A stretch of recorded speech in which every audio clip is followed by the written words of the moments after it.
नमस्कार। आज हम जानेंगे 27वें श्लोक का अर्थ। चित्त को सब ओर से हटाकर एक परमात्मा में ही स्थित करने से क्या होगा, इस पर भगवंत कहते हैं। श्लोक 27। प्रशांत मनसं ह्येनै योगिनं सुखमुत्तमम् उपैति शांतरजसं ब्रह्मभूतमकल्मषम्।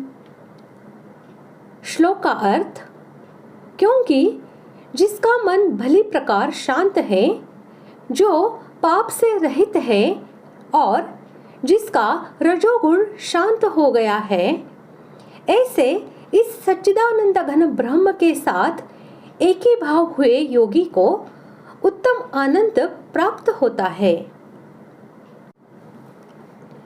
विवेक और वैराग्य के प्रभाव से विषय चिंतन छोड़कर और चंचलता तथा विक्षेप से रहित होकर जिसका चित्त सर्वथा स्थिर और सुप्रसन्न हो गया है तथा इसके फलस्वरूप जिसकी परमात्मा के स्वरूप में अचल स्थिति हो गई है, ऐसे योगी को प्रशांत मना कहते हैं। मनुष्य को अधोगति में ले जाने वाले जो तमोगुण और तमोगुण के कार्य रूप प्रमाद, आलस्य, अति निद्रा, मोह, दुर्गुण, दुराचार आदि जितने भी मल रूपी दोष है, सभी का समावेश कल्मष शब्द में कर लेना चाहिए। इस कल्मष अर्थात पाप से जो सर्वथा रहित है, वही अकल्मष है।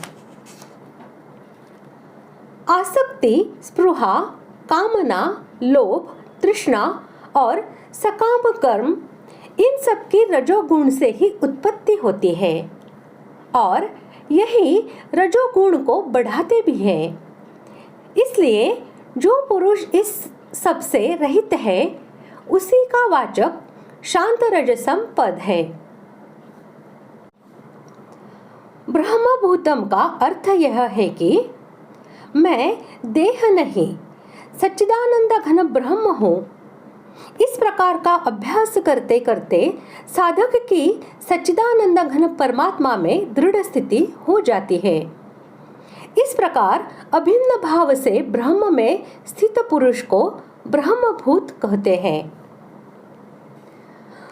ब्रह्मभूतम पद उच्च श्रेणी के अभेद मार्गीय साधक का वाचक है। ऐसे साधक के रजोगुण और तमोगुण तो शांत हो गए हैं, परंतु वह गुणों से सर्वथा अतीत नहीं हो गया है। वह अपनी दृष्टि से तो ब्रह्म के स्वरूप में ही स्थित है, परंतु वस्तुतः ब्रह्म को प्राप्त नहीं है। इस प्रकार ब्रह्म के स्वरूप में दृढ़ स्थिति हो जाने पर शीघ्र ही तत्वज्ञान के द्वारा ब्रह्म की प्राप्ति हो जाती है। इसी कारण अगले श्लोक में इस स्थिति का फल आत्यंतिक सुख की प्राप्ति बतलाया गया है। यह आत्यंतिक सुख की प्राप्ति ही ब्रह्म की प्राप्ति है।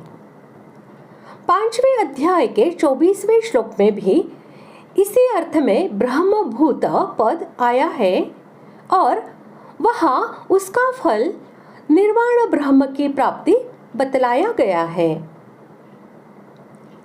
तमोगुण और रजोगुण से अतीत शुद्ध सत्व में स्थित साधक के नित्य विज्ञानानंद घन परमात्मा के ध्यान में अभिन्न भाव से स्थित हो जाने पर उसे जो ध्यान जनित सात्विक आनंद मिलता है, उसी को यहाँ उत्तम सुख कहा गया है।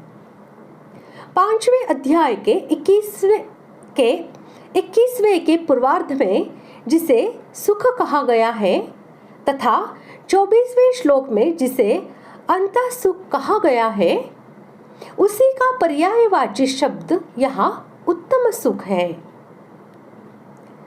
इस प्रकार आज हमने 27वें श्लोक का अर्थ जान लिया है।